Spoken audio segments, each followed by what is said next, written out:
Fishing with surface lures is one of the best ways to fish, I reckon. The strikes are always visual, you're active all the time, and you know, just seeing that fish sort of come up, and even if they don't connect, just seeing them whack at your lure is such a cool thing. What do you reckon, Gilly? Absolutely, mate. We've had a couple of goes already on bream and whiting, but yeah, we're just fishing really shallow. Oh no, that was close. Really shallow water here, which looks 3 foot, but we have been up in about 1.5 foot.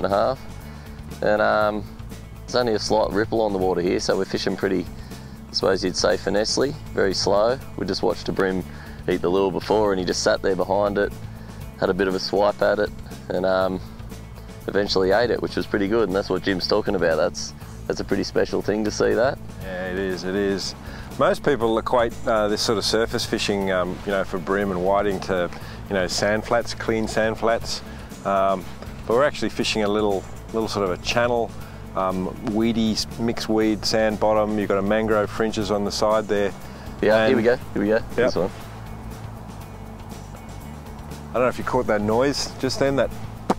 So it's a visual and audible. Yeah. You can really hear them actually, even if you don't see them, you can hear them come up and whack at it. Yeah, that's right. Yeah, I couldn't see him then, but oh, there he is. Oh, come on, come on.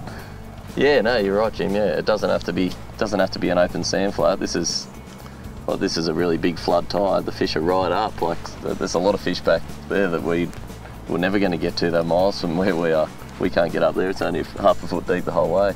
Yeah, but I guess you know, the other thing to consider here that a lot of people sort of equate, you know, surface fishing to, you know, popping lures quite aggressively and making a big splash. Yeah, no, it's not all about that.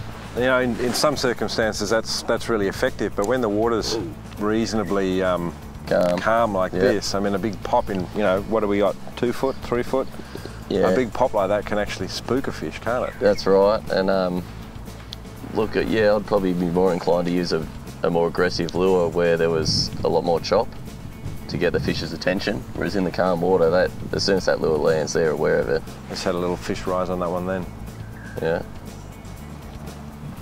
So you can still work it aggressively, like just walk it really quick like that. Yeah.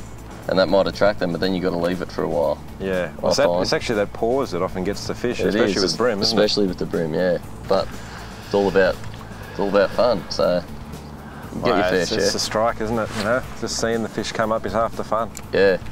Even if you don't actually there we go. It. Well, how'd it go? See, that one ate it on the move. So I'll just leave it there. Let's see, he may actually come back and eat it.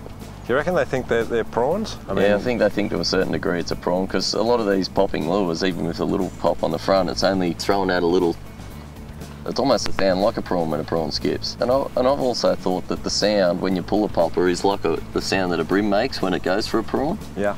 So I think that they maybe think that that's another bream already going for something on the surface, which almost turns their mind into thinking it's definitely a prawn because one of their friends is trying to eat it. Yeah. I don't know whether this is true. I mean, who does know what's true with fishing? But well, it's half the fun, isn't it? Of fishing, you know, you're always trying new things and experimenting with new things, and yeah, that's right. Sometimes they work, sometimes they don't. Yeah. So with this sort of fishing, you know, with the retrieve, what are you trying to achieve? Like, you just with a walk the dog sort of lure, you just getting that little bit of action, then a pause, and then maybe a little bit more action. Yeah. All I'm doing is just trying to obviously get the fish's attention to a certain degree. But I wanted to think that, like you said, that it is a prawn, because that's what you generally see skipping around on the surface. I've no doubt that the more brightly coloured orange lures like that PX that you're using, I think that they imitate a nipper, because the nipper's got an orange belly. Yeah. And the nippers, quite often you do see them, like if you don't see them too often just swimming around, but every now and then they do come out of the hole. That's how the fish know about them. But yeah, I think the orange definitely imitates a nipper. So in this sort of real shallow, calm water conditions, do you think a stick bait sort of type of lure or a very subtle sort of popper lure is better than like your standard cup face sort of popper? Yeah, definitely. Yeah, as I said, I generally use those bigger lures. I use the bigger lures a lot around oyster racks. Yeah. And oh look, I still use walk the dog in there too. But no, I definitely like them. Definitely like those sort of lures when it's calmer. Yeah. You don't spook them so much. You don't want something really aggressive. Prawns don't go along the top of the surface going